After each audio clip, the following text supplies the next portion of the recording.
And now that we've learned that, we can start moving, rotating, and scaling things. If you want to move something, the shortcut for that is the G. If I just press G now, then you will see that I have my dice in my hand, so to speak. Right-click here again to undo, and left-click to confirm or lock the object into place, so to speak. Now I'll look at the bottom left here too. We've moved the cube by these values on all three axes. Here we can now enter values again if we would want to. But now we want to move objects specifically on axis. We don't want to press G and move the object on all three axes at the same time, as I will again be showing in the Object's Properties panel. No, right now we only want to move it on the x-axis, the y-axis, or the z-axis, for example. It's a pretty intuitive shortcut. First you press the G and then, for example, X for the x-axis, and now we can drag the mouse here again, and the object only moves on the x-axis. Same goes for the y, and same goes for the z, so it's G and y, G and z, etc. So what if we want to move the object on an axis by a specific value? That too is very intuitive.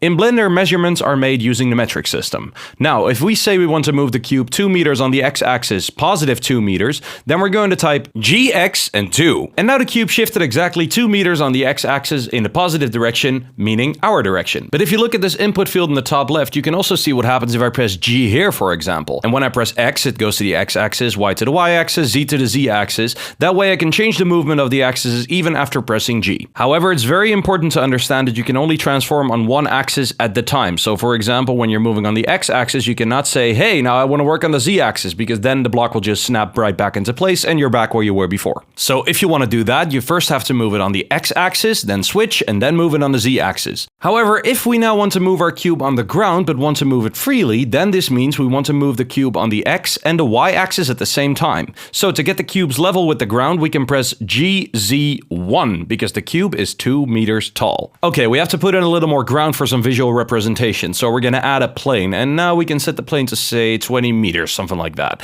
Now we want to move this cube on the x and the y-axis, but not on the z-axis. This means that we want to move the cube freely on the floor. And we can now do that by pressing G and then pressing Shift Z. So we're moving now on two axes other than the z-axis, and now you'll see that we are actually doing it. We can move the cube completely freely on these two axes, and now we won't move on the z-axis.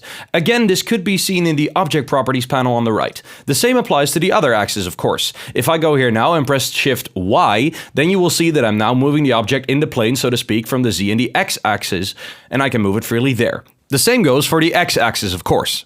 This is also very important to understand. If I go now and press Shift Z, for that matter, to be able to freely move the object only on the X and the Y axis, it's the equivalent of going to top view or bottom view. If I go into the top view now, you'll see that the Z axis is locked to a meter. If I just press G and move the thing freely, you'll see that the Z axis stays locked too. The same applies to the bottom view, of course. That is, any view looking parallel to a selected axis, in this case the Z axis, eliminates free movement on that axis. So that means that if I now look here from the left, then we can look at our views in such a way that we look at our sin parallel to the x-axis, and then the movement on the x-axis is eliminated. The movement on the y-axis is then eliminated from those in the front view, which means you can save yourself the whole G-Shift-Z thing. Rather, go to the pie menu, go to the top view, and then the whole thing is much easier. But we don't just want to move the objects, we also want to rotate them. The hotkey for that is R, which has everything to do with what we're trying to achieve here: rotation. However, as you can see, a problem occurs, and that is that we are very uncontrolled right now. We are now rotating on all possible axes, and you can see that again in the Object Properties panel on the right. Now, for example, I want to press RX, and then it will only rotate on the X-axis, so RY on the Y-axis and RZ on the Z-axis, etc. The number input we applied with the distance applies here as well. So if you want to move something 45 degrees on the Z-axis, you press RZ45, and there you go. You now moved your object 45 degrees on the z-axis. A huge element in this movement is the pivot point, which is the orange dot in the middle. This means that if I press R here, it will always turn in such a way that the point in the middle remains the same. So can we change this pivot point? Yes, we can. First, we gotta see what the pivot point is. The pivot point is the object's origin, which by default is always in the center of an object's geometry. Ergo, the arithmetic center of the room, so to speak. If we want to change the pivot point, it's easy to do by pressing Tab. You are now in the so-called editing mode, and if you move the object, you will see that you can move the object independently of the pivot point. The object's origin stays the same, and you can move the object independently of the pivot point. If you are in object mode, this is not the case. In the object mode, the origin is also moved, which means that you can now move your object against the pivot point and accordingly set the pivot point the way it wants. That means I want to enter GY1 and GZ1 here, for example, and now the pivot point is down here. Because if we rotate now, I will see how the pivot point influences the rotation of our cube quite significantly. When you move an object, the pivot point does not have a lot of influence, but when you turn an object or scale it, it really does.